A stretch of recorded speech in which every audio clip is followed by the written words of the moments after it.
Maybe it has to happen like you said. But this I cannot do it. Because the ego cannot do it, this. Yes, because you refer to yourself as the ego. I don't refer to you as ego.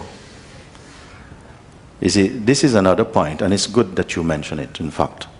Because some people are saying, teachers, apparently, they are saying, there's nothing you can do. There's nothing you can do. And I ask, who are you referring to you as? There's nothing you can do. Then in already they are telling you, you are the ego and there's nothing you can do. But I don't call you ego. I say you are consciousness. And it's a big difference. There's nothing you as ego, as identity can really do to change or transform yourself into awakening. It's all ideas, it's all in the mind like this. But I refer to you, relate to you as consciousness. And what can you do? You can find out really, when you say there's nothing you can do, there's nothing I can do, you can find out who you are, this power you have. You can see whether you are referring to yourself as just flesh and blood and conditioning, or you are the awareness of this. This you can do. And when you find it out, what a discovery.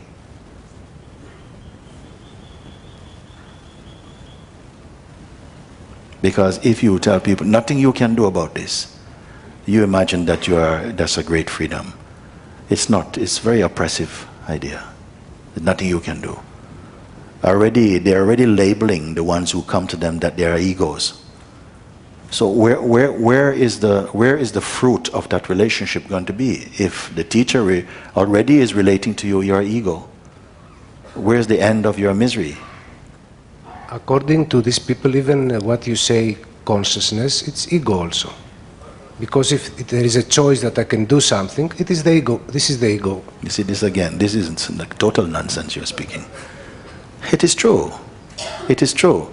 You say that even if you are consciousness, you can do nothing at all actually as consciousness.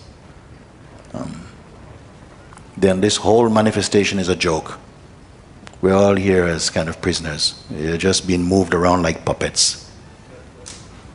Is that your experience? For me, I have accepted that I have nothing to do, and if it is to happen, it will happen. You being what? There's nothing you can do. You being what? Like ego. You see, you are calling yourself that. Introduce yourself, I say. Introduce yourself. What you see in me? What you see to me? What I see in you and everyone else is the self. What you say to me seems it comes from somewhere else. But if you see the self, why you care if I speak from somewhere else place? Because it is also the self playing this game. No, this is where you make the mistake. Because when the self is not aware of itself, takes itself to be ego, it suffers. And naturally, I care not to see, although I know up to a point it's necessary, it has to play like that. And also it has to play like this.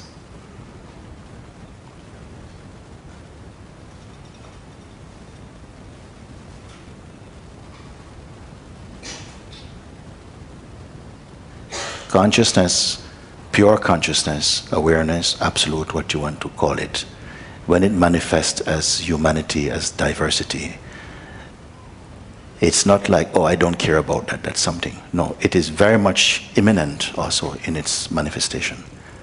It is always there.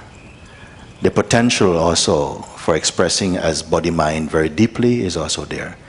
And the potential to realize itself through inquiring, through surrender is also there.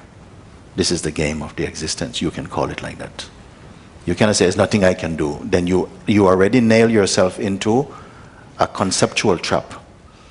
Because you're saying, I'm just a human being, I'm just a person, I'm just an ego. Then what you can do? And even if you are just that, it still doesn't sound good to say, nothing you can do. Who will accept that? Only some smart-minded person who is not smart at all will say that. They would very much care Because sometimes people have said like that, there's nothing you can do, what will happen, well, what happened? And one time I said to one man, if you are on a ship, a cruiser, traveling out deep into the ocean, and somehow, suddenly, water starts coming in. You have hit some iceberg, water is coming in. Ship is sinking. Ship is sinking. They're pulling down the lifeboats. Would your attitude be, well, there's nothing I can do. If I'm going to drown, I drown. If I'm going to live, I live. Will your attitude be like this? Well, I said to him, I think you especially, would climb over your grandmother to get out. It's easy enough to have this very casual, sophisticated cappuccino attitude. Yes, there's nothing there. But very often the very same people are very much steeped in their own selfish identity even sometimes. So let's not be complacent about it. It's very easy to say such things.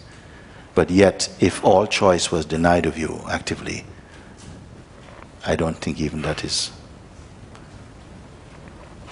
such a good thing to say. But in any case, when consciousness manifests, even in its most oppressive state, it will always accommodate the feeling of sense of choice. It's part of what makes life what it is. But the real choice, I say, is either to go with your projections, to go with our conditioning, or to rest back into the seat of witnessing, because there is the way into real self-discovery.